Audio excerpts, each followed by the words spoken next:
Akeh ora mesti maslahat buat kamu.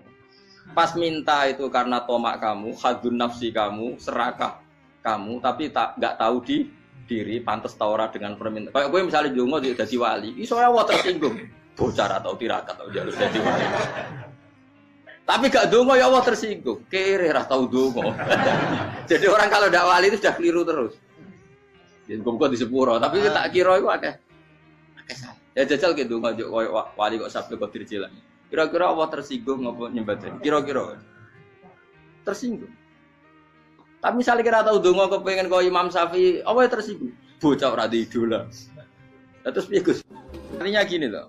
Ketika manusia mengatakan mampu, itunya ada sekian hal yang manusia itu tidak ikut melakukannya, tidak ikut menciptakannya. Misalnya kue nyuber, supirana enak, punya pengalaman. Tidak kecelakaan karena apa? Nyuber kue enak, mobilku normal. Mobilmu normal lah, tabrak mobil yang mabuk apa?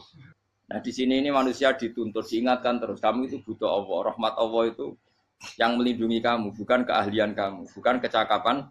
Karena tanpa itu semua tidak bisa, semuanya Allah.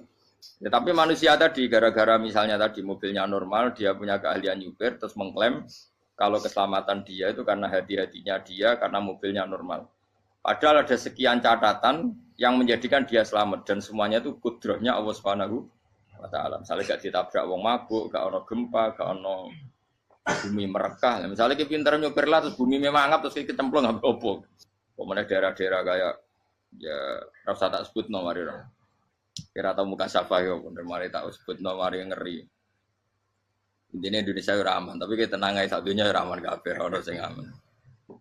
Ora usah kuwatir likuifaksi, ora usah kuwatir meteor jatuh, kabeh ya potensi, napa? Potensi semua. Sehingga ini sedikit saya ijazahkan. Suatu saat kata Rasulullah, saya ya Mu'ad melihat kamu hanya sejengkal di depan para ulama ketika nanti di akhirat. Terus Mu'ad tanya, Rasulullah tanya, kenapa kamu hanya satu jengkal dengan derajatnya para ulama ketika sowan Allah? Terjawabnya Mu'ad, kamu punya amal apa? Terjawabnya Mu'ad, ya Rasulullah, saya tidak pernah melangkahkan satu kaki, kecuali saya tidak pernah yakin apa bisa melangkahkan kaki yang satunya. Dan saya tidak pernah mengunyah satu makanan, kecuali saya juga tidak pernah yakin apa bisa menelannya. Dan saya tidak pernah bernafas satu nafas, kecuali saya tidak yakin apa bisa nafas berikutnya. Saking dia tergantung ta'aluk semuanya sama kudrahnya Allah Subhanahu wa ta'ala. Kalau kita ini kan sok. Kalau makanan sudah di depannya kayak pasti bisa makan. Kalau dia sudah sehat, jalan seakan-akan pasti bisa meneruskan. Padahal 0, sekian detik, gue melaku dihantam mobil ya selesai. Misalnya stroke ya selesai, tidak bisa jalan. Sehingga para wali-walinya Allah itu orang yang filah gotin min lahadotagi. Setiap kedipan dia, setiap perilaku dia, itu hanya ta'aluk ambil Allah Subhanahu wa ta'ala. Itu yang disebut ya Yohana su antumul fuqara unapa ila. Nah, kemudian resiko makom ini, ya semua makom ada resikonya. Resiko makom ini itu biasanya dia lupa doa. Kenapa lupa doa? Karena doa itu terdefinisikan. Tak wari ilmu hakikat terus rungokno wis ra paham lah to tak ulangno. Ya resiko ilmu saya ingatkannya. Ilmu itu kan ada dua. Ada ilmu yang karena didefinisikan. Dan itu akhirnya menjadi masalah. Sebenarnya ilmu itu tidak perlu definisi. Kedua, ilmu yang kita rasakan. Misalnya gini, kalau saya tanya, kamu pernah nggak minta jadi punya uang banyak? Nggak tanya, pernah nggak minta? Terus artinya minta itu apa? Terus kita mendefinisikan, menengadahkan tangan, bilang ya Allah, saya minta uang banyak, saya minta ingin beli mobil. Itu namanya apa? Tidak jauh saja. Doa kan? Itu kesalahan kita. Kesalahan kita mendefinisikan doa itu misalnya menengadahkan tangan dan memohon dan menyebutkan permohonannya itu terus disebut doa. Tapi kalau menurut Allah, sistem tubuh kamu yang menghendaki punya mobil, sistem tubuh kamu yang ingin punya uang banyak, reaksi tubuh kamu yang terhinakan karena ditagih orang atau butuh uang, ini menurut Allah ya sudah kamu itu peminta-minta. Saya ulang lagi ya. Sehingga menurut Allah kamu minta tidak minta ya tetap berstatus peminta, pengemis. Nah, orang-orang yang sudah wusul, meskipun itu kondisional ya, tidak selalu. Itu ya dia pikirannya mengadahkan tangan apa ndak ya sama saja tubuhnya merasa minta. Sehingga dia tidak perlu mengekspresikan minta. Nah, terus orang yang fikih bilang seperti itu tuh sombong, wong kok gak tahu donga. Sebetulnya keliru vonis orang fikih. Bagaimana mungkin dikatakan sombong? Dia reaksi tubuhnya, elemen tubuhnya sebetulnya meminta. Dia tidak berkategori meminta karena ilmu kadung didefinisikan kalau minta itu yang seperti ini. Itu kan lama. Nanti kalau suatu saat Indonesia yang kuasa itu terlalu NU atau terlalu yang tidak NU, lama-lama ada definisi. Misalnya yang dikatakan tahlilan itu apa? Ya bid'ah, Nabi tidak pernah tahlilan. Sahabat gak pernah nahlilin Nabi, malah nggak ngaji Nabi jadi tahlil. Mana nih tahlilan jalukno sepuro mayit, ngaji Nabi jalukno sepuro. Sehingga dengan tradisi itu tahlil itu masuk definisi bid'ah, karena nggak pernah dilakukan sahabat dan para tabi'in. Ya salahnya kamu definisikan. Tapi kalau udah kamu definisikan, diarani tahlil, ya mau la ilaha illallah. Terus mungkinkah satu bacaan la ilaha illallah dilarang? Wong ra oleh maca kalimat tauhid. Jadi misalnya tahlil iku nafadno kalimat tauhid. Oke tok ya ora ngara iso dilarang tapi nak tahlil iku mitung dinane mayit kaya Buddha. Soalnya kriminal. Enak. Ya sudah seperti itu. Makanya banyak orang salah itu karena ilmu kadung didefinisikan. Nah, definisi itu sebenarnya tidak mengikat dalam banyak hal. Ini penting saya utarakan. Ya karena seperti itu. Makanya itu masalah-masalah besar antara kita dan firqah-firqah yang lain. Masalah ahli sunnah, terus masalah yang lain-lain. Memang, ya sudah seperti itu. Ya saya ulang lagi ya. Ketika Nabi Ibrahim mau dibakar Namrud, itu masyhur cerita itu. Dan kemudian jadi Nabi namanya Habib Syahid. Habib Syahid itu sebetulnya hanya ngutip Habib Abdul Haddad. Jadi syair itu sebenarnya ada di Diwanul Haddad. Apa? Diwanul Haddad. Diwanul Haddad itu syair-syair Abdul Haddad ketika beliau usul, beliau mukasyafah. Terus bagian dinyanyikan Habib Syahid terjadi populer. Saya ulang lagi ya. Tubuh kita, misalnya kamu lapar, perut kamu kan mereaksi minta makan. Andaikan kamu itu Tuhan, kan kamu tahu bahwa perut kamu itu minta makan. Tanpa kita bilang, ya Allah saya minta makan, Allah tahu kalau reaksi tubuh kamu minta makan. Sehingga orang yang tidak minta pun asal makomnya makom yang ikror, mengakui kalau dia butuh, ya namanya sudah minta. Tapi fikih kadang mendefinisikan sing darane minta itu misalnya madhep kiblat terus menengadakan tangan dan sebagainya. Ya sudah kita sebagai orang pengikut ya yang ikuti fikih, yang ikuti tasawuf sebetulnya itu definisi yang sepihak. Sehingga ketika Nabi Ibrahim mau dibakar Namrud, masyhur itu cerita itu. Beberapa hari mungkin bulan-bulan orang disuruh Namrud cari kayu sebanyak-banyaknya. Ketika kayu sudah terkumpul mungkin satu lapangan, Ibrahim mau dibakar. Pegawai Namrud itu bingung caranya nguncalo Ibrahim. Mergo saking gedene napa? Api. Nak diuncalo kok ado iku ratok tengah. Nak diparekno iku kepanasan. Masyhur. Setan zaman itu orang akeh dadi setan tenan. Saiki kan duplikate sak akeh dadi setan ra tau muncul. Wong duplikate wis napa? Akeh. Singkat cerita setan itu muncul pura-pura jadi manusia terus ditemukan manjanik. Manjanik ya semacam ketepil besar yang jadi mana ya dari kiai-kiai ketepil haram mergo penemune setan. Jadi ini tuh. Tapi nak manjanik penemuan setan itu betul. Walhasil terus dibikinkan satu manjanik semacam ketepil besar terus Ibrahim dilemparkan ke api. Lewat apa? Ketepil tadi idenya siapa? Setan. Nah ketika di tengah api itu unik. Kata malaikat Jibril datang terus tanya sama Ibrahim. Ya Ibrahim apa kamu butuh saya? Butuh. Alakah haja apa kamu punya kebutuhan? Jawab Ibrahim lah. Saya tidak punya kebutuhan. Amma ilaika fala, kalau ke kamu ndak. Karena kamu makhluk, apapun keren kamu Jibril tetap kamu makhluk. Amma ilaika fala. Ndak maksudnya butuh ke Allah nanti saya nyampaikan. Malah dinya Nabi Ibrahim, kalau Allah tidak usah kamu sampaikan ya sudah tahu. Gua Mbak Jibril. Oh, anak gue ditekak kan. Ya saya ulang lagi, apa kamu punya kebutuhan? Alaka hajalla ama ilaika fala, kalau ke kamu ndak. Ndak maksudnya butuh ke Allah, nanti saya sampaikan. Karena Jibril yang mentang-mentang dekat sama Allah dan tukang memberi informasi. Tapi kata Ibrahim, kalau ke Allah sih tidak perlu kamu, dia sudah tahu. Nah itu terjadi nazamanya Habib Abdul Haddad Masyhur itu apa? Hasbi min su'ali ilmuhu bihali. Jadi cukup ilmunya Allah itu menjadikan saya tidak perlu minta. Hasbi min su'ali ilmuhu bihali.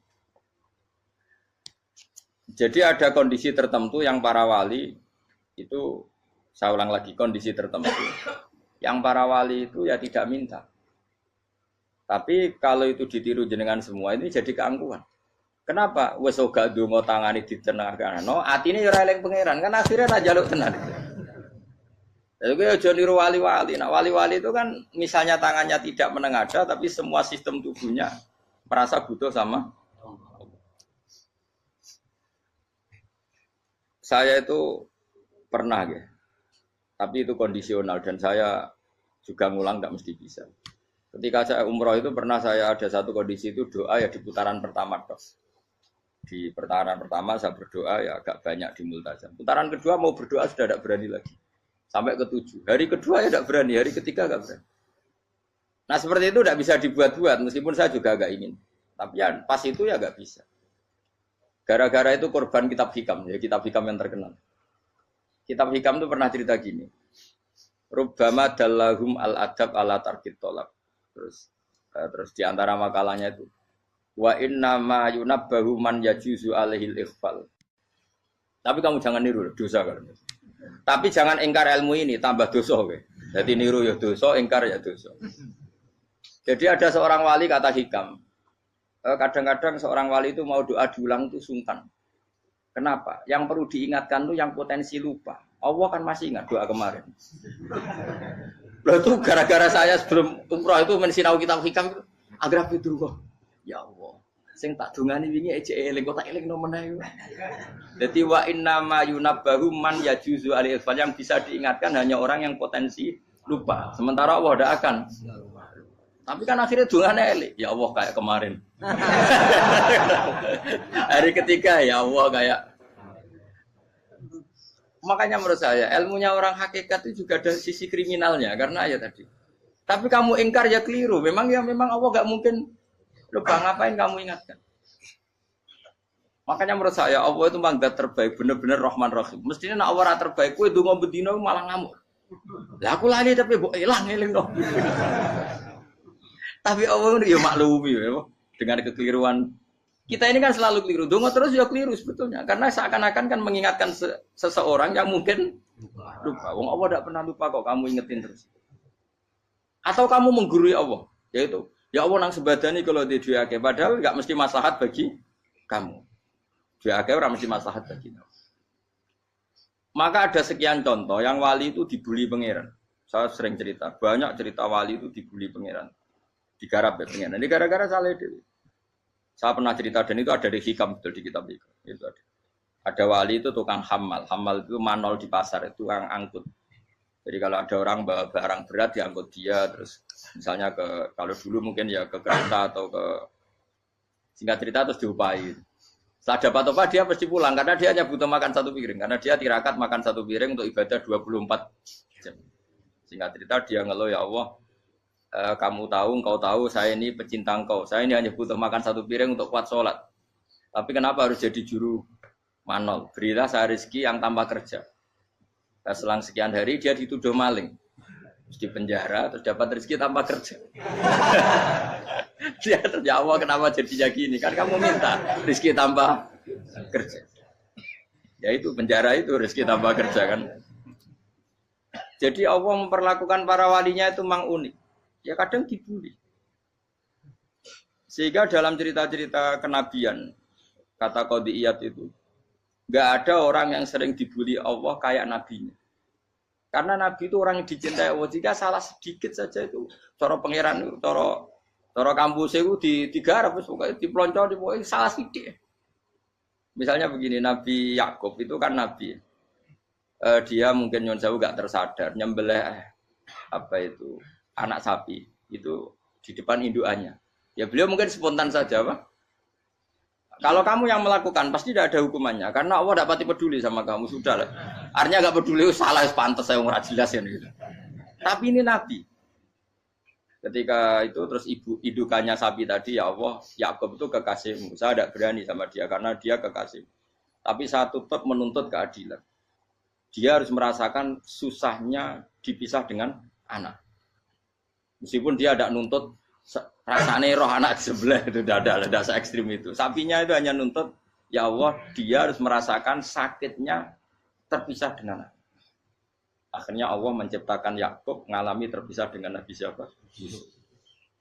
Itu kalau kata qadiyat, itu kalau yang melakukan tidak Nabi pasti tidak dibully Allah, dibiarin. Karena Nabi ini yang melakukan. Nah. Terus ini Nabi Yusuf lagi. Mana rasa daftar wali berat?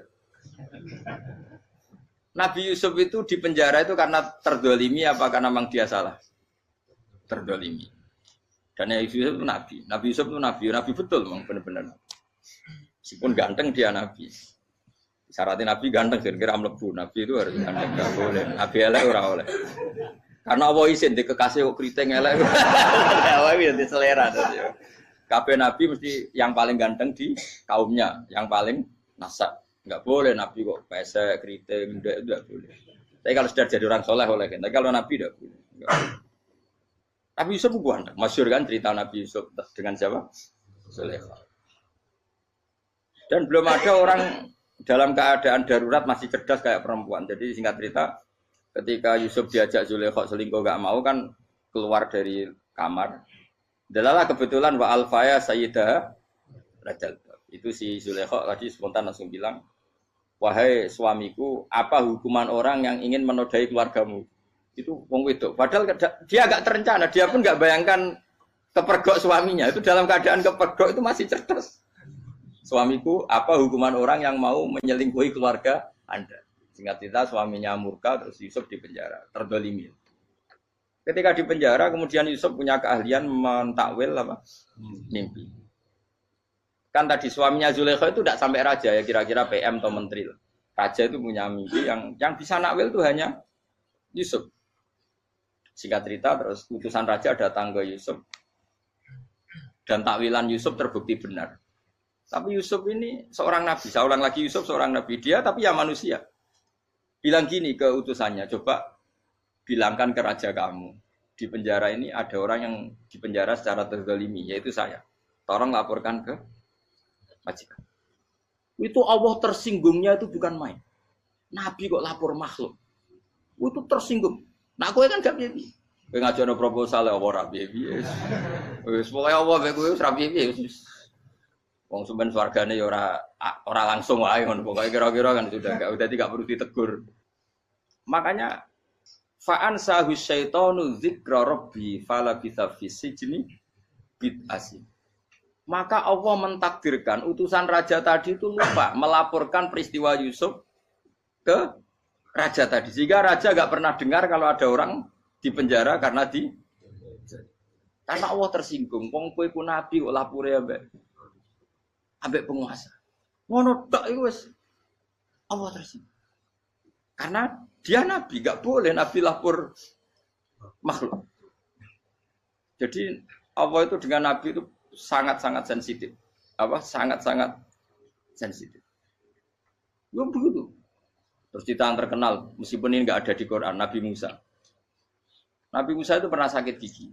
Karena dia mentang-mentang kalimullah, orang yang sering komunikasi dengan Allah, minta ya Allah, tolong tunjukkan obat gigi saya itu apa. Singkat ini sama Allah dikasih tahu. Kamu ngunyah suket ini gitu. Rumput ini kamu kunyah nanti pasti sembuh. Karena resepnya dari Allah ya pasti mujarab, kan enggak ke dokter. Singkat cerita dikunyah terus sembuh. Suatu saat dia sakit gigi lagi, enggak konsultasi lagi karena masih punya resep tadi kopian apa? Resep. Dia datang nyari suket yang sama dikunyah tambah sakit. Tanya sama Allah, ya Allah ini kan resepnya yang sama, kenapa tambah sakit? Kata Allah, kamu itu kekasihku. Ora nak sing ngobati ku aku ora suka sembrono. Semenjak itu Nabi Musa ora pernah resep lagi sudah. Andikan tuh kamu, pasti Allah juga gak tersinggung. Makanya kata Qadiyat, kenapa para nabi sering ditegur itu bukan karena Allah murka. Nabi itu beda. Jadi kesalahan kecil atau apa-apa yang menurut kita ada salah itu untuk nabi salah. Makanya di ahli sunnah ada kaidah apa? Mimba bi hasanatil abror sayyi'atul muqarrabin. Pernah dengar kaidah apa? Mimba bi hasanatil abror sayyi'atul muqarrabin. Sesuatu kalau dilakukan umumnya orang itu hasanah atau kebaikan, tapi kalau dilakukan para nabi itu salah. Karena apa ya? Saking dekatnya dengan Allah. Saya ulang lagi apa? Mimba bi hasanatil abror sayyi'atul muqarrabin. Jadi nabi itu beda. Nah, para nabi itu orang-orang yang mengalami fikir yang doa resmi kayak siapa tadi? Definisi fikir ya sering. Kayak definisi orang tasawuf yang sering. Sehingga ketika Nabi berdoa ya memang secara disiplin ilmu yang namanya berdoa ya minta Allah dengan mengadakan tangan. Ketika enggak berdoa karena Nabi sadar Allah tidak perlu diingatkan lagi, pasti masih ingat. Jadi dua-duanya benar terus. Makanya Nabi itu lam yazal fitaroki, Nabi itu selalu naik derajatnya. Karena pas minta ya benar, pas tidak minta ya. Tapi kamu jangan niru dosa kan. Tapi jangan ingkar ilmu ini, tambah dosa. Jadi niru ya dosa, ingkar ya dosa. Jadi ada seorang wali kata Hikam, kadang-kadang seorang wali itu mau doa diulang itu sungkan. Kenapa? Yang perlu diingatkan tuh yang potensi lupa. Allah kan masih ingat doa kemarin. Loh itu gara-gara saya sebelum umroh itu mensinau kitab Hikam itu agar itu kok. Ya Allah, sing tak dungani wingi ejek eling kok tak eling nomene. Dadi wa inna ma yunabbahu man yajuzu alil yang bisa diingatkan hanya orang yang potensi lupa. Sementara Allah tidak akan. Tapi kan akhirnya dungane eling. Ya Allah kayak kemarin. Hari ketiga ya Allah kayak. Makanya menurut saya ilmunya orang hakikat itu juga ada sisi kriminalnya karena ya tadi. Tapi kamu ingkar ya keliru. Memang Allah gak mungkin lupa, ngapain kamu ingatkan. Makanya menurut saya Allah itu memang terbaik, benar-benar Rahman Rahim. Mestinya nak Allah terbaik, kowe ndonga bendina malah ngamuk. Lah aku lali tapi mbok eling dong. Tapi Allah itu ya maklumi ya, dengan kekeliruan. Kita ini kan selalu keliru. Donga terus ya keliru sebetulnya. Karena seakan-akan kan mengingatkan seseorang yang mungkin lupa. Wong Allah tidak pernah lupa kok, kamu ingetin terus. Atau kamu menggurui Allah. Yaitu, ya Allah nang sebadani kalau di diake. Padahal nggak mesti maslahat bagi kamu. Diake orang mesti maslahat bagi kamu. Kalau kamu turun terus. Pas minta itu karena tomak kamu, hadun nafsi kamu, serakah kamu, tapi nggak tahu diri pantas taura dengan permintaan. Kayak gue misalnya jongo jadi wali, iso Allah tersinggung. Bocah atau tirakat atau jalur jadi wali. Tapi gak dongo ya Allah tersinggung. Kere ra tau dongo. Jadi orang kalau ndak wali itu sudah keliru terus. Ya gue di sepuro, tapi tak kira itu akeh salah. Ya jajal ke dongo koyo wali kok sampai kok dirjilan. Kira-kira Allah tersinggung ngopo nyembah. Kira-kira tersinggung. Tapi misalnya kira tahu dongo kepengen kau Imam Syafi'i, apa yang tersinggung? Bocah ora di idola. Terus piye Gus? Piye kadung salah biasa wis. Wis bakat salah no. Bakat salah. Ini dongane sing gampang gak mesti bener Rabbana dzalamna anfusana wa lam taghfir lana wa tarhamna lanakunanna minal khasirin. Saya pernah punya kitab dan kitab itu menurut saya luar biasa. Bahkan ketika adu bully itu, adu cara mahasiswa itu kayak pelonconan itu. Nabi sama Nabi pengiran gitu. Dan itu sekali yang satu salah melakukan disiplin ilmu, pengiran itu degradasi. Dan Allah memang mengancam gitu. Kalau kamu melanggar ini, la'ah biton namin diwanin nubuah. Nanti la'am kuan namin diwanin nubuah. Kamu saya hapus dari buku kenabian. Tes-tesannya ya lucu. Misalnya begini. Kata Nabi Musa kan ditanya. Ketika dia khutbah ditanya orang. Siapa orang paling alim ya Nabi Allah? Sekarang orang paling alim itu siapa? Nabi Musa jawab, saya kan. Ya itu Allah tersinggung karena wong kok mletene ngono. Tapi andai kan Nabi Musa kok jawab Fauzi, itu salah, tambah salah meneh. Atau jawab Ruhen, malah salah meneh. Tapi jawab Musa ya salah. Saya Gusti, saya kan. Orang paling alim siapa? Saya. Allah memperingatkan Musa, ada seseorang yang lebih alim ketimbang kamu. Coba kamu harus ketemu dia. Ketemu dengan cerita ketemu Nabi siapa? Khidir. Terus dalam 3 sesi ini, 3 babak ini bully-bulian. Nabi Khidir itu dalam 3 babak ini selalu kelihatan salah. Di antaranya adalah cara sekarang ya mungkin di gonjak sepeda motor atau perahu kalau dulu yang menggratisi dia numpangi sepeda motor malah spionnya dicopot gitu. Spionnya dicopot, dirusak. Tapi Musa kan sudah digratisin malah rusak yang motornya yang apa? Menggratisin. Nabi Khidir masih tenang. Kamu tidak paham. Ya, Nabi Khidir mesti distok kamu tidak paham. Itu kata syurrahul hadis termasuk Ibnu Hajar al-Asqalani bilang gini. Setelah itu kedua membunuh anak kecil. Musa tambah marah. Anak yang belum punya dosa kok kamu sampai 3 kali ada 3 peristiwa. Itu kata syurrahul hadis. Andai kan Musa kok diam tidak protes, maka dia akan disalahkan Allah. Karena dia berarti membiarkan kemungkaran di depan matanya tanpa reaksi. Jadi sebetulnya ketika Musa berontak itu Nabi Khidir, Nabi tenan gitu. Jadi itu kan unik. Tapi berontak yo disalahno. Dadi angel sandi tes-tesan dadi nabi ku yo angel. Misalnya kok Nabi Musa itu kayak model santri Jawa Timur. Nabi Khidir salah, nggih nderek mawon. Ya ora nabi jero barang mungkar. Menengae. Berarti yo nabi goblok ngono kira-kira. Makanya memang Musa harus konsisten seperti itu, harus demo terus. Kayak saya misalnya sebagai kiai fikih, kiai ya harus seperti ini cara mulang saya. Enggak boleh saya misalnya terus anut mulang terus tawadhu semeneng terus ora karu-karuan. Jadi andai kan Musa kok tidak protes itu malah salah. Ya memang harus. Dan itu Nabi Khidir Nabi tenang. Makanya Nabi Khidir akhirnya respect. Tidak ada hati sebaik kamu Musa. Risi itu gak nyaman ketika melihat kemungkaran. Jadi itu sebenarnya poin. Tapi lucunya Nabi Khidir ya nyalan. Takkan dari rasa takok kok takok. Tapi ya disalah no. Ya aku cari Nabi Musa. Ya jajal, gawe peristiwa meneh aku tak sabar rata kok. Kan jajal nih. Barang dijajal ya protes meneh.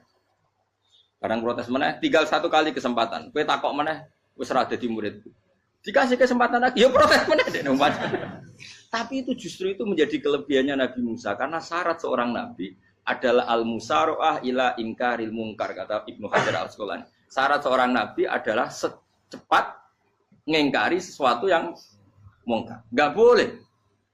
Ya toh kan misalnya kita jadi murid terus gurumu itu gandeng artis atau gandeng penyanyi dangdut. Nggih nderek mawon. Jare guru murid goblok. Tapi kowe ngloroi guru tersinggung. Ora roh hikmah iku. Kan bingung no. De guru ngene kok bingung no. Lha ki de guru jadab dorong Jawa Timur apa? Gurumu gandeng penyanyi dangdut. Reaksimu piye? Jek takok. Ayo loh, nak elek kan gak iri. Biasanya nak elek itu ra iri. Sekarangmu Pak. Sing ayu, sing potensi iri. Kira-kira reaksi kamu itu milih derek mawon apa berontak? Golek oh, nak gurumu wong alim mesti nak pas meneng muridku goblok tenan, gak sensitif. Roh barang mungkar dilakukan di depannya kok tidak reaksi, tidak protes, geblek tenan. Tapi lucunya guru mau nak protes ya, gak duwe akhlak gitu. Guru lagi senengnya kok ora oleh. Nah Nabi itu kan bully-bulian. Jadi Nabi Khidir dengan Nabi Musa itu tepat-tepat. Karena 2 orang ini sama-sama kekasih Allah. Itu Nabi Musa justru barokahnya itu dia tidak pernah klasmennya di bawah Nabi Khidir. Semua ulama sepakat klasmennya Musa tetap di atas Nabi Khidir. Sehingga yang berlaku ya tetap ilmunya Nabi Musa bahwa membunuh anak kecil tidak boleh, merusak perahu milik orang lain tidak boleh. Karena Allah tetap lebih respect dengan ilmunya Nabi Musa. Nabi Khidir tetap ilmunya enggak dipakai meskipun dia disebut hakikat. Karena ilmunya Nabi Khidir ngani ngoyo. Ngani ngoyo wong ape mutusno ngenteni nginceng Lauh Mahfuz. Lah sing iso iku sapa? Barang ra mungkin kok. Mulane Nabi Khidir terakhir menutup kalimatnya wa ma fa'altuhu an amri. Dzalika ta'wilu ma lam tasbi alaihi sab. Aku dhewe nglakoni ini ya ora roh, wis ditakdir nglakoni ngene wae. Dadi artine Peter ya ora paham. Jadi wa ma fa'altu an amri itu terakhir kira-kira artinya saya sendiri tidak melakukan ini karena inspirasi saya sendiri atau keputusan saya sendiri. Tahu-tahu saya ditakdir melakukan. Karena pas itu Nabi Khidir disetting semuanya dengan ilmu hakikat. Yaitu bayi tadi memang kutiba kafiron. Kutiba kan apa? Kafiron. Memang dia nanti kalau umur nganti tua ditakdir mati kafir. Daripada mati kafir nanti, ya sudah mati sekarang. Tapi nggak mungkin kan ada syariat daripada soben beling pateni ke cilik. Ora ono syariat, tetap ikut Nabi Musa. Makanya kata Ibnu Hajar Al-Asqalani itu uniknya Allah sama para wali-walinya. Wali ku klirullah, itu tetap disenangi pengen. Terus pengenan nabi ini yo gejul-gejulukan, yo panjenengan wong. Terus keempat kan. Tadi kan saya punya contoh 3, ini contoh keempat, ini terakhir. Akhirnya kok ilmu merah cukup, tetap malah bingung enggak. Nabi itu minggat itu boleh enggak? Tanpa pamit, minggat itu pergi enggak pamit, itu boleh enggak? Enggak boleh. Rasulullah meskipun kayak apa disakiti di Mekah itu tidak pernah minggat, tidak pernah hijrah. Saya ulang lagi, karena butuh izin. Tapi Allah pernah punya kekasih, yaitu Nabi Yunus. Nabi siapa? Yunus. Itu Quran meredaksikan ya abako. Abako itu terjemahnya apa? Minggat. Kalau pergi itu dahaba. Tapi ini Allah meredaksikan itu abako. Abako itu ya minggat. Nabi Yunus itu dakwah di daerah Nainua. Ya. Nainua itu ya Babylon sana. Kampungnya namanya Nainua. Ya daerah Babylon. Babylon itu kalau di geografis modern ikut Irak. Ikut mana? Irak. Jadi Kufa, Basra, Babylon. Terus siapa itu yang ngalahkan pasukan Yahudi dulu itu Buktanasor, Hebuket, Nasir itu ikut mana? Babylon apa? Babylon. Bama unzila alal malaka ini di Babila Harutama. Makanya kalau ulama-ulama melihat Irak kacau sampai sekarang itu tidak kaget. Irak itu ardun mal'unah kalau di kitab-kitab. Bumi yang memang sudah terlaknati mulai dulu. Sehingga ketika ada kasus Saddam Hussein sekarang itu ulama tidak kaget. Zaman Rasulullah Sugeng itu Irak itu termasuk sudah bumi yang guna keazalah. Jadi di sana pasti banyak fitnah. Fitnah pertama yang dicatat sejarah adalah Mautul Husain apa? Kabudutnya Said siapa? Husain di Karbala. Era Imam Syafi'i adalah zaman mifnah, ulama dibantai karena dipaksa mengatakan Quran apa? Makhluk. Terus konflik-konflik sampai era Saddam Hussein terus era sekarang jadi. Nah, kita ini ulama sebenarnya tahu tarikh itu. Tapi di era modern kan dianalisis karena campur tangan ini itu ya sudah lah. Sebab goblok pun daripada ngebantah-bantah malah rakam. Ibu goblok, ibu pinter. Nah, sekarang kan analisisnya kan, wah ini ada campur tangan pihak ketiga diciptakan nih saunu ini. Ya kalau intelijen harus ngomong seperti itu. Kalau kita seperti ulama memang dari dulu dicap Nabi hunalika az-zalasil wal fitan. Saya teruskan. Nabi Yunus itu dakwai kaumnya itu lama sekali dan tidak iman. Nah semua nabi kalau kaumnya tidak iman itu diberi hak Allah ngancam akan adanya azab. Apa? Ngancam akan adanya azab. Nabi Yunus ngomong gitu terusin. Nanti kalau kamu tidak iman itu pasti kena azab. Anggap saja dia ngancam gitu sudah berbulan-bulan. Singkat cerita, azab baru tinggal 3 hari lagi. Ayo nang iman, tinggal 3 hari lagi. Ya kira-kira dia ngomong misalnya Ahad, berarti Ahad, Senin, Selasa, atau kamu milih Selasa ya Rabu, Kamis. Singkat cerita Ahad itu dia gak kuat. Wah semuanya kurang telung dino kaumku tetap orang iman. Mangkel asal, minggat deh. Mau minggat jadi mau minggat kan gak punya tujuan, so asal pergi jauh saja. Ada perahu, sekenanya dia naik saja. Namanya minggat nih. Kalau bawa bekal terencana, bawa visa paspor kan plesir namanya.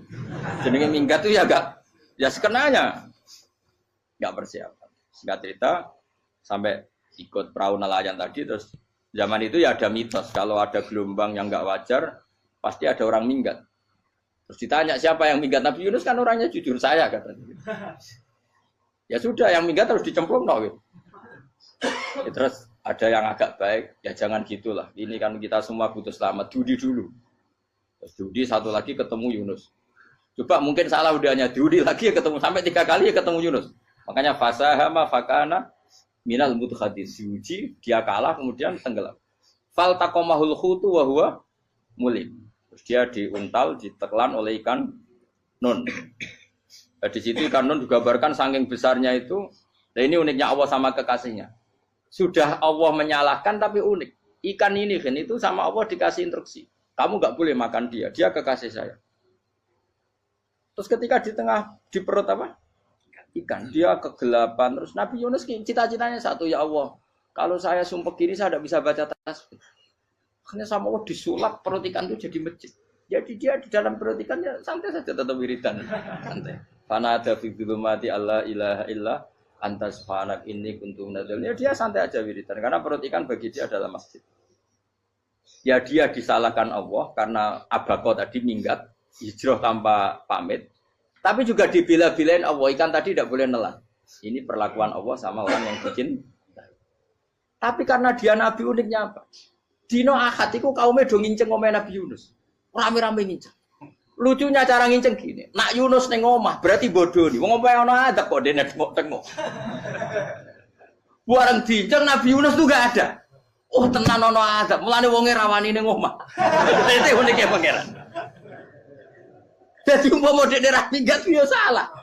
Monggo dekne ora minggat berarti kaume jare apa ana adab ana gempa bumi likuwi faksi kok dekne ning omah. Lah nek ana tenan ra mlayu. Nyatane gak mlayu. Dadi mbok Allah didesain minggat. Tapi nek minggat yo disalahno Nabi yo ora pamit.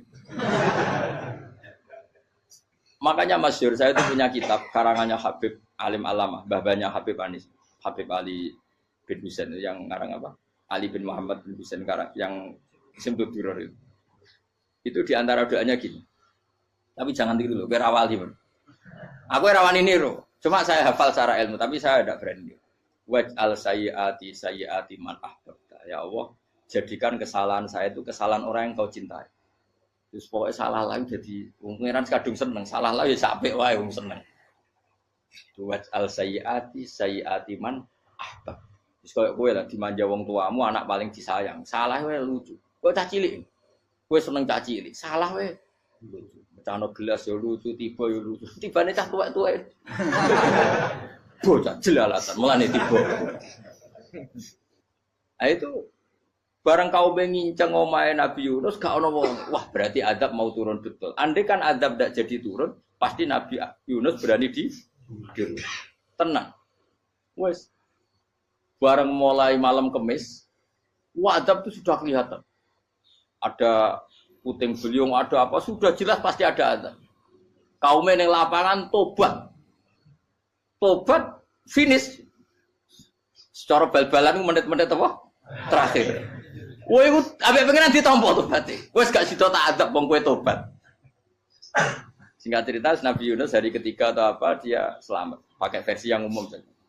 Selamat faltaqamaul hutu bahwa falaula annahu kana minal musabbihin la bi batni la yaumi yub'ats. Akhirnya dimuntahkan sama ikan don tadi terus dia keluar.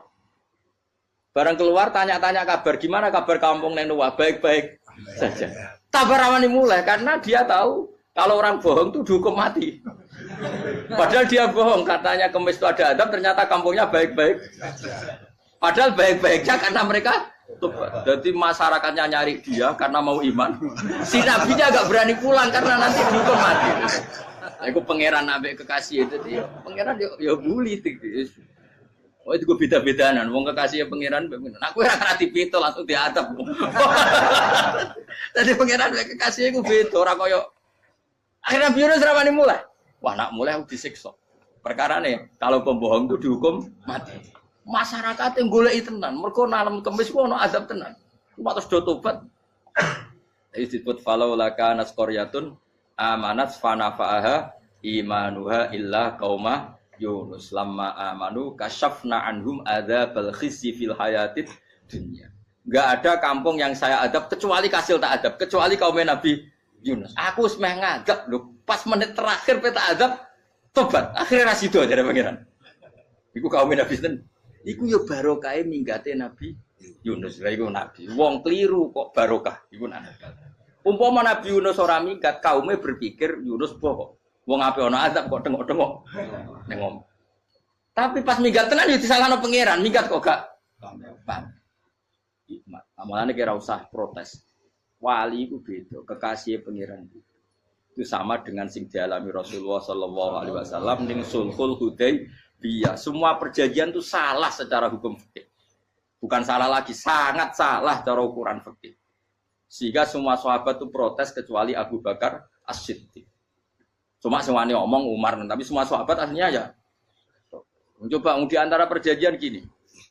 Pertama kan, biar sampean enggak terlalu jadi teroris, enggak terlalu jadi ekstremis. Memang ya usah jadi teroris, ya usah terlalu jadi teroris. Semua itu mungkin, Kang. Ning dunia semuanya mungkin. Singkat cerita Nabi itu sudah di Hudaybiyah. Hudaybiyah dengan Mekah kan tinggal sekitar paling 40 kilo. Saya pernah itikaf di masjid yang pernah dipakai Hudaybiyah. Kan sekarang jadi mikot ya, termasuk mikot umroh di Mekah kan apa? Hudaybiyah kan mikot di yang terkenal kan apa? Jirona, Tanim, Hudaybiyah. Itu perjanjiannya tuh gini. Perwakilan dari Quraisy namanya Suhail bin Amr, siapa? Suhail bin Amr. Perjanjiannya gini, Muhammad kamu tidak boleh masuk Mekah. Kamu boleh masuk Mekah itu tahun depan. Padahal Nabi sudah bilang ke para sahabatnya, ayo kita umroh. Dan diberi hak umroh. Tapi setelah sekitar 40 kilo masuk Mekah, dicegat sama orang kafir Quraisy. Lah, Nabi ya sakit tenan.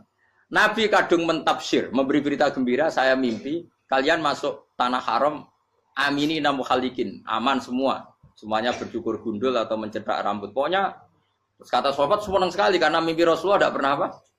Tidak pernah salah. Bareng di situ, di antara perjanjiannya, hadza ma kataba Ali Muhammad Rasulullah. Ini perjanjian yang ditulis Muhammad Rasulullah. Kata Suhail, hapus kata Muhammad Rasulullah. Kalau saya tahu kamu Rasulullah tidak saya perangi, tulis Muhammad bin Abdullah. Kata Rasulullah, ya Ali hapus tulisan Muhammad Rasulullah. Kata Ali, tidak saya akan menghapus setelah Muhammad Rasulullah. Tapi Nabi unik. Hapus gak popoli, masih hapus aku tetap Rasulullah. Tulisan Jadi Nabi ya rileks saja. Tapi Ali katanya, fawwama ana bimakhihi abadan. Saya tidak akan menghapus tulisan itu selamanya. Kata Nabi, kena ragilem gapus. Tanganku didono, aku sing gapus. Nabi kan umi tidak bisa baca terus. Tangannya Nabi sendiri yang dilewatkan Ali ke tulisan itu sehingga terhapus. Nabi ya rileks. Wong tulisan aku udah ditulis Rasulullah ya tetap Rasulullah. Nabi masih rileks. Terus perjanjian kedua, kalau ada orang kafir Quraisy masuk Islam harus dikembalikan. Karena berarti keluar dari habitat. Tapi kalau sudah Islam kok masuk kafir lagi harus dibiarkan. Karena berarti kembali ke habitat. Nabi bilang, ya nggak masalah. Semua perjanjian itu merugikan Islam. Itu secara fikih pasti salah. Akhirnya Umar itu protesnya keras sekali. Ya Rasulullah, apa engkau masih Nabi? Utakai sengak. Apa engkau masih Nabi? Dan Nabi siapa santai bala ya saya masih Nabi. Tapi kenapa kamu hinakan kita dan memberikan kehormatan pada orang-orang kafir itu? Jawab kanjeng Nabi lucu. Ya agama iki wae pangeran. Masih aku perjanjian ning ngono kok pangeran sing angkat agama iki tenang wae. Kanjeng Nabi ku yo perjanjian mek manusa gampang. Jadi Nabi itu saking imannya Allah tetap yu'izzu hadaddin. Allah pasti memuliakan ini agama. Apapun perjanjian yang diciptakan manusia. Makanya bapak saya, Mbah Mun guru saya itu ngaram-ngaram tenan mikir Islam. Islam mbok pikir haram, ono sing duwe. Ben ngono. Dunya rusak kok ben. Tetep Islam itu mulya. Rasa mbok pikir wis keliru-keliru lah perjanjian dunia keliru lah. Lo coba Uni Soviet kayak apa hegemoninya? Kayak apa kuatnya Uni Soviet? 100 tahun mengkooptasi Uzbek, Tajikistan dan tapi apa bisa menghilangkan keimannya orang Uzbek Ceknya? Ketika Uni Soviet bubar langsung malah negara-negara itu jadi persemakmuran yang negara apa? Indonesia kayak apa? Dikooptasi PKI, dijajah Londo 350. Mbah Soleh Darat alim zaman Londo, buyut-buyutku alim zaman Londo. Iku semondok Mekah ya alim. Zaman PKI akeh wong alim. Saiki ayo zaman Islam Nusantara apa ono sing alim koyo. Jadi Islam menarik zaman wis di regani negara, zaman rung dinegani negara iku wis mul. Karena ini agama milik Allah. Punya ketahanan yang luar biasa. Sebenarnya dari Nabi tentang kayak perjanjian salah lah, gak apa-apa. Inna wa ta'ala a'azza hadati. Inna wa ta'ala la yudi udinahu wa la yudhbatu. Pokoknya pengiran bakal ngebaru agamanya orang masalah, perjanjian keliru lah. Perjanjian ketiga itu semuanya merugikan Islam. Tapi apa kata Abu Bakar ketika protes Nabi gak dijawab, datang ke Abu Bakar. Menurut kamu gimana? Jawab Abu Bakar lucu. Makanya ini menunjukkan makanya kenapa ahli sunnah berkeyakinan Afdhalus Sahabat itu siapa? Jawab Abu Bakar. Wes samar, perjanjiannya keliru lah, wes keliru lah. Kayak gremeng-gremeng santai gremeng. Tapi la tadkhul bainahu wa baina habib. Kamu jangan masuk wilayah itu hubungannya orang yang terkasih sama kekasihnya. Wes gak masuk akal lah semuni menengah. Ya sehingga ya sudah Allah punya. Ternyata nah perjanjian keempat ini yang agak Nabi hanya minta gini, Dok. Itu saya turuti semua, tapi saya minta satu hal, kata Nabi. Bolehkan diskusi tentang Islam terbuka. Makanya diskusi terbuka itu baru kata Nabi. Jangan larang orang mendiskusikan Islam. Itu Dok mintanya. Oke, jadi Suel, diskusi wae pikirannya Suel kan, diskusi wae. Enggak masuk Islam, diskusi. Jangan larang orang yang membicarakan Islam secara terbuka. Ada kata terbuka. Dari Suel, oke, enggak masalah. Itu toh yang itu pun enggak jelas menguntungkan Islam apa? Enggak. Akhirnya apa yang terjadi? Darun Nadwa, tempat-tempat pertemuan, cara saat ini gedung parlemen. Semuanya itu diskusi. Sajane Muhammad itu sopot. Konsep Islam itu. Dan semua yang cerdas juga. Sajane ya bener Muhammad. Nyembah watu banyak giok tenan. Wonten yo goblok tenan watu kok di. Terus nak Yahudi. Yahudi ora bener pisan, Nasrani ora bener pangeran atau. Wah, diskusi. Suwe-suwe hasil diskusi sepakat. Rupanya dia tetap bener Muhammad. Tetap bener Muhammad. Akhirnya hasil diskusi itu akhirnya mereka membatalkan perjanjiannya sendiri. Perkara ini baru kayak apa? Malah Nabi ketika balik di Madinah, Umar sempat protes ning dalam. Oke ya Rasulullah, saya nerima konsep Anda, tapi saya menyisakan satu pertanyaan. Jadi jenengan niku ana ayat sing nurjukna la tadkhulunal masjidal harama insyaallahu aminina muhalliqina ru'usakum. Lah kok nyatane ra sida mlebu Mekah, malah kita terusir kembali lagi ke Madinah. Iku Nabi yang agak lucu ngendikan. Mar, ning ayat iku ra gak ana taune. Apa ana ayat iku taun iki? Sing ngatene taun iki ra kowe. Jadi Nabi yo ora ono taune ya. Ora ono taune kok tauni dhewe kan kira-kira. Ayat itu kan gak ono taune, Umar ae sing GR nafsiri tahun ini. Wong awam suatu saat kamu akan masuk Masjidil Haram. Tapi kan gak ono taune ayat itu. Apa di ayat itu ada tahunnya Umar dan Allah bilang tahun ini ya ndak, ya sudah kalau gak ada tahunnya ya pokoknya mesti kapan-kapan terjadi. Tapi ora saiki. Kayak sugih rugen kan gak ono tahune, ora iso. Mau aku ndongakno sugih tapi kan tanpa tahu. Iso suwi.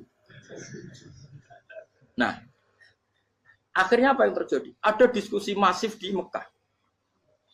Setiap yang cerdas, setiap Nabi tanya, Abu Sufyan siapa? Nabi mau komentar gini, sama siapa teksnya? Misluhu la yajhalul Islam. Kalau Islam sudah didiskusikan, otak secerdas Ikrimah bin Abi Jahal, secerdas ini pasti tidak bodoh tentang Islam. Maknanya pasti akal yang waras memilih Islam. Wah, akhirnya Islam jadi masif. Ya sudah, karena Islam sudah masif, tokoh-tokohnya cenderung Islam, akhirnya perjanjian itu dibatalkan sendiri. Akhirnya waro'aitan nasa yadkhuluna fi dinillahi afwaja.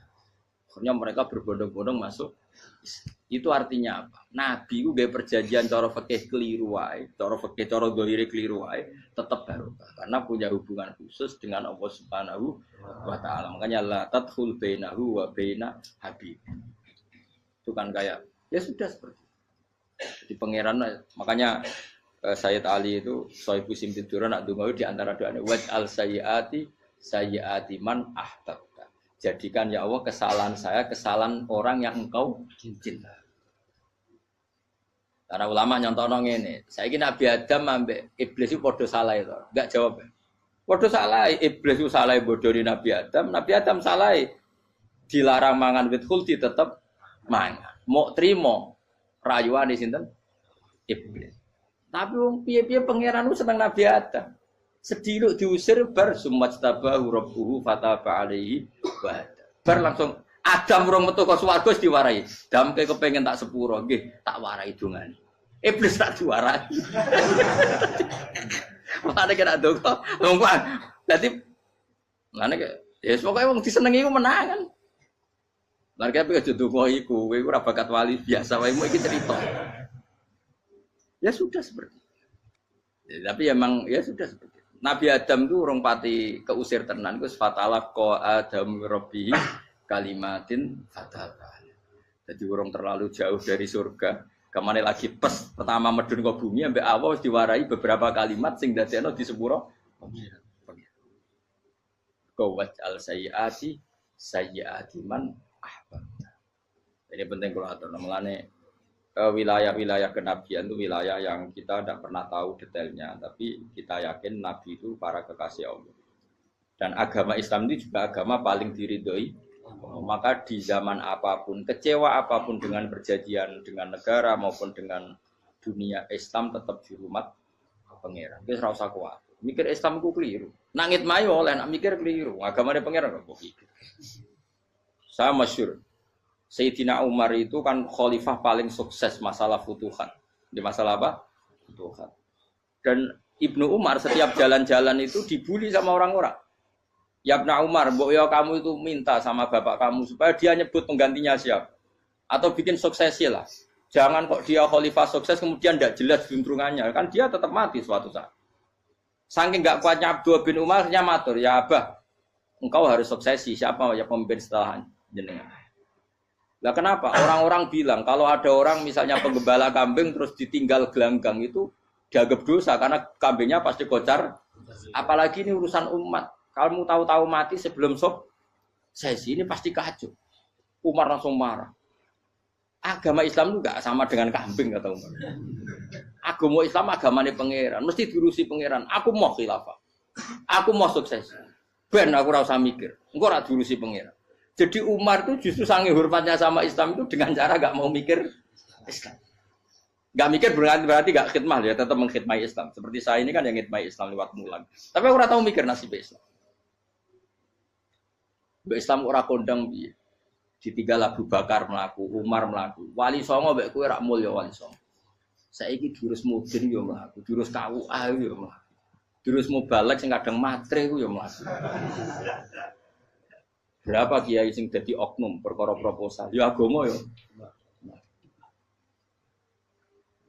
Wong bapak udah kanca kiai ku mudin, anake mondok. Bareng saking suwene dadi mudin, zaman iku mudin urung untuk gaji kono negara. Anake njuk dhuwit mending spontan. Cung ora ono mati kok njuk dhuwit. Mergo nek ora ono mati ra entuk rezeki. Cung ora ono mati kok njuk dhuwit. Mun iku agama ya ra piye-piye juga. Mergo agama iki diurusi Allah. Ayo nabi palsu ben kira wae mulai Musailama sampai Musotek sampai Lia Eden. Kurang lagi. Mulai wali palsu kowe Rama dosa Rama sapa iku. Kowe ono kabeh ora masalah. Uni Soviet kayak apa mengkooptasi ceknya Uzbek. Akhirnya ya kalah Uni Soviet. Saiki ceknya Uzbek dadi negara nopo? Islam. Kayak apa? Donald Trump, Islamfobia. Tapi sekarang orang Amerika malah berbondong-bondong masuk nopo? Islam kaya. Mbok pikir malah Islam mbok konsepi malah rusak. Mergo terus di metodologi. Harusnya penyebaran Islam itu begini. Harusnya mbahmu kira pangeran kok muni harusnya. Wong Islam kadang melaku ya lewat mudin. Saya itu punya santri ini kisah nyata. Itu lahirnya di Bali. Itu bisa baca Fathul Mu'in. Lahirnya di Bali. Bahkan dia